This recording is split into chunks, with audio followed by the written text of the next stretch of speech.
Good, and I'm live.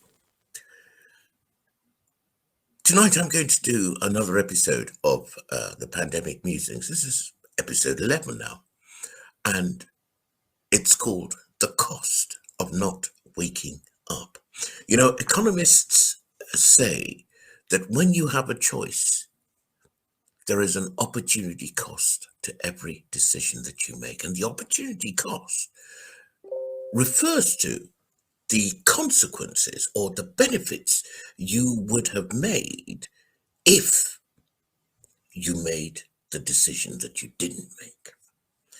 So there is a cost attached to us not being awake to our circumstances today. And that's what I'm going to talk about. So this is going on YouTube as well. So if you could hit the subscribe and notification button, it'll help me with further musings in the future. Now, to start off with, I'm going to try and share 3 ideas which are very, very important. So bear with me. They're going to be kind of exotic. The first idea is the idea of nescience.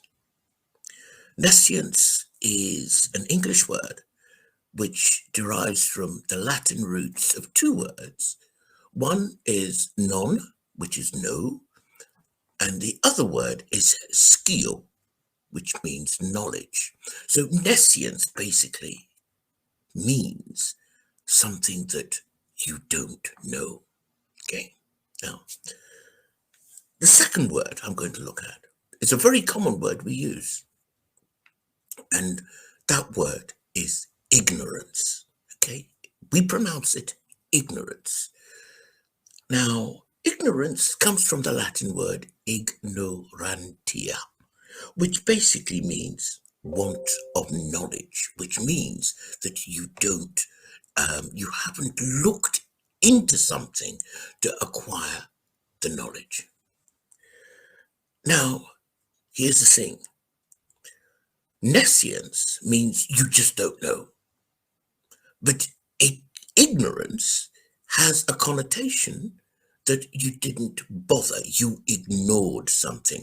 And actually, the true meaning of the word ignorance would come out if instead of pronouncing it as ignorance, we pronounced it as ignorance. That way, we would really understand what we're doing. Now, of course, if you don't know something, there is no culpability attached because you just don't know. However, if you ignore something, it implies that that item is standing and staring you clear in the face, and you have made the choice to ignore it. Now, if that thing that's staring you in the face is lethal and you choose to ignore it, culpability lies with you.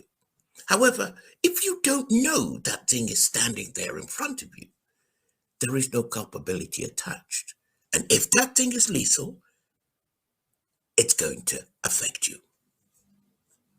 Which brings me to the third term. The term natural law. And it was beautifully explained, together with these other 2 terms, in a wonderful video on natural law by a guy called Mark Passio. And what he said was that natural law is basically laws which are not man-made, but derive from the natural order of things, both material and spiritual. And so natural law cannot be bribed, it cannot be subverted, it cannot be changed, it cannot be applied in a way which is convenient to one person against another. As such, it is what it is, and it is by the process of delving into nature that we discover what these natural laws are. And actually, they are generally laws which relate to the consequences of certain actions. So he gave a fantastic example of, say, a couple out on a picnic. close to some cliff edges with their little baby. And in the course of picnicking, the adult parents get really involved in their conversation with each other, and they don't notice that their child is crawling towards the cliff edge. Now, when the child is at the edge of the 100-foot cliff, and he adds a bit of drama by saying there are jagged rocks at the bottom,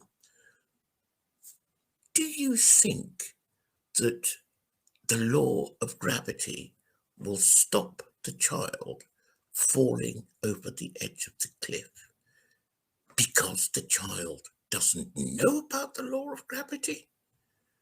Or if the child falls over a cliff, will it still be governed by the laws of gravity? Of course, gravity doesn't give a damn about whether the child knows this natural law or not. And if the child steps over the cliff, it's going to have a dreadful, tragic accident at the bottom of that 100-foot drop with jagged rocks at the bottom. Now, this shows you something about the nature of nescience, i.e. not knowing something, ignorance, i.e. knowing something but choosing to overlook it, and thirdly, how this leads to consequences through the natural laws of life. There's a reason I've put it this way. You might like to replay that bit just to think it over. But it shows clearly why it is that at a time that certain really draconian measures are about to take place almost all over the planet, it's time for people to wake up. First, nobody can say they can't see what's going on in front of them. We're not in a state of nescience. Even if we were in a state of nescience, the laws of consequences and cause and effect won't stop us being impacted. That's the first thing. Second thing, if we know what's going on around us in the world and we choose to be ignorant, or better put, ignorant, choose to ignore what's in front of us, then actually there is culpability attached to that ignorance we are making of the events that are playing out before our eyes. Let me focus on just one event. Tonight I watched a video by Dan Aston Gregory, who's done a great job of trying to champion the cause of businesses that have been locked down through the course of this pandemic. He put it very well. And at the end, there was a scene where his little child was brought into the video by his wife. And, you know, it turns out it was Dan's night to do the baths and play with the ducks and so on and so forth. And so I think that you know, the little boy wanted Daddy to come along and do what Daddy does. And he just put it in such clear focus that this completely innocent child is entirely at the mercy of mother and father to protect him and his interests till such time as he can fend for himself. It's very touching and very true. Anybody who's a parent will tell you the same. If the vaccine passports that are being suggested around the world, if we start in the United Kingdom, I think they've been passed for Wales. They've been passed for Scotland. In Wales, it was an incredibly dodgy situation. I think it passed by one vote, and one of the politicians was unable to phone in because he couldn't get a Zoom working or whatever. But because of one vote, okay, it looks as if vaccine passports are going forward in the land of the wyvern. Now, England's next. France is getting ready to roll it out. In Canada, Trudeau is rolling them out. In America, there are moves underway to get these vaccine passports established. What the vaccine passport will do is that it will divide society down the middle and turn us on each other. But everybody is going to be the loser, because those who get vaccinated and carry the passport don't know what fully vaccinated means, because the definition of fully vaccinated seems to morph. First, it was double jabbed. Then, in some places, we were told boosters were going to be necessary. Now, if a booster is required, then it means that you are no longer fully vaccinated. So how many boosters are you going to have? Is it 1, 2, 3, 4, 5?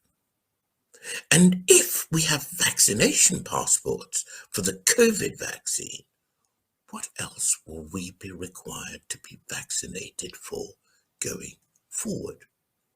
Now, most of the people who got jabbed on the basis that having the jab would bring their life to normality. But actually, the goalposts could be shifting on a regular basis. Even Lionel Messi would be expected to miss if the goalposts shifted that far. Then, of course, there are the unvaxxed, where they're the low-hanging fruit. They will be put in a position in which they're literally going to have to live in a matchbox to survive the strictures of not being vaccinated. It will, to all intents and purposes, be a mandated vaccination, although there is a well-established principle for which people were hanged when it was broken, that human beings must give free and willing consent. But if you're being manipulated into a corner such that you can't draw breath, live your life, engage with your fellows in society, shop, go from A to B, move from country to country without the stricture, then of course it's not a matter of free will. And those who are initially vaccinated will only understand when the goalposts shift. And we don't know how much those goalposts will shift and how many vaccinations will actually represent full vaccination going forward. Now, a couple of points come up which are very important. The powers that be, whoever is behind what's going on now, has managed to control everything by a system of privileges.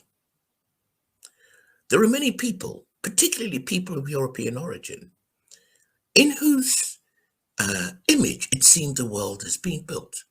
They have traditionally enjoyed more social and other benefits over people of other ethnicities.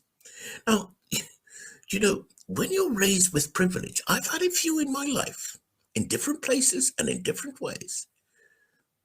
One of the most shocking things is the knowledge and is to believe that actually those privileges can be removed.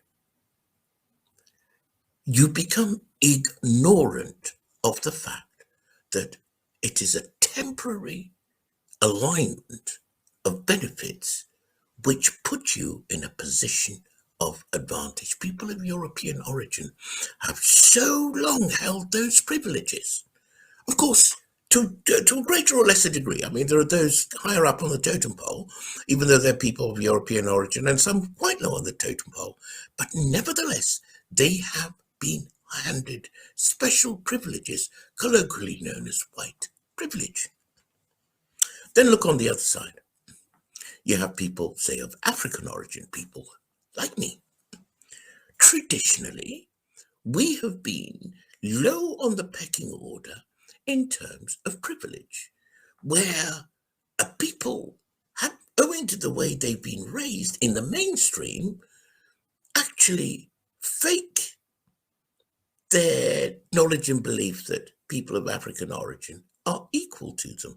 Because they've been raised, every influence in their background, their education, the media, all the cues around them make them feel superior to people of African origin. This has consequences for people of African origin, I can tell you, because I've experienced it.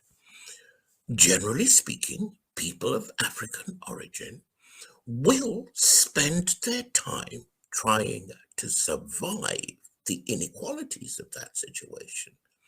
The consequences for that is that they are mostly putting out fires and have less time for the long game. This is so whether they live as minority ethnics in Europe or whether they live as majority ethnics on the continent of Africa, because those countries are beset by so many challenges, and I have to say, mostly manufactured abroad so that the entire continent can be controlled. That's not a conspiracy theory. It is well known, I think, pretty much well understood. If it's not regime change, it's terror groups who are secretly funded by foreign and other powers. And of course, while you're trying to put out the fires on your home front, it's very difficult to play the long game, look up over the horizon, ideate a better and a more positive future, and work towards it. It can be done, but it takes 10 times more effort. And so you wind up with a default situation where right here in the United Kingdom, people of African origin are quite muted in public places about what's going on with this pandemic. And yet they matter so much because they are the ones with the most recent experiences of being discriminated against. Remember, they live as minorities in a majority population given all kinds of privileges. Let me tell you, people of African origin have a lot to teach those who've had privilege for a long time about how it feels not to have that privilege. And yet, the irony is, their voices have been muted, and with good cause, because they have lots of other challenges to deal with. And so here we have it. You got the group of people who are so privileged, they can't believe their privilege is going to ever possibly be withdrawn. They see their privileges are kind of part of their DNA. It's nailed on. It can't ever possibly disappear. And so they can't believe that they could be predated upon in their own countries. Well, my friends, look at what is happening in Australia, New Zealand, Canada, parts of America, and you will realize that people of European origin are just as easily predated on, and indeed have likely been brainwashed into that kind of faux invincibility just so that they can be managed in the way that there are. Of course, there are a few who are very conscious of what's going on. I have been on the marches, on the demonstrations, and yeah, it's very strange. It's a very strange thing that happens. It is on those marches that I experienced in all my life in the United Kingdom the most egalitarian, mutually respectful relationships I have ever experienced in the United Kingdom. Yes, I can't lie. Go figure. I was pinching myself and I thought, oh my God. And the people who were there were just as English, Welsh, Scottish, Irish as anywhere else you will find in society. They were regular people and they knew how to behave towards people who were different. And actually, they showed how society could be, but isn't outside of that milieu. So there we have it. If we are ignorant of the symbols that are being sent us,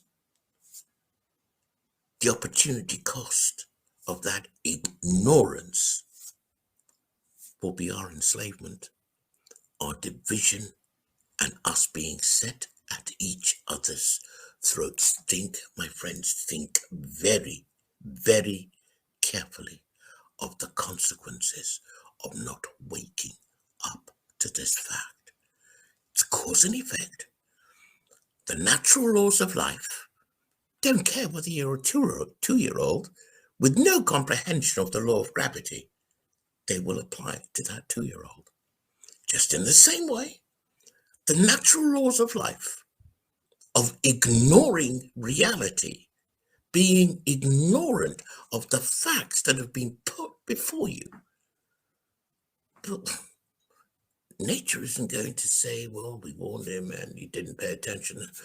It doesn't, it really, it really is of no consequence, because the natural laws of life demonstrate the consequences of how we live. Do share your views about what I'm saying. Do start your own conversations and do take action which demonstrates that you are waking up. Because the cost of not waking up is not a cost you want to pay. Thanks very much for listening.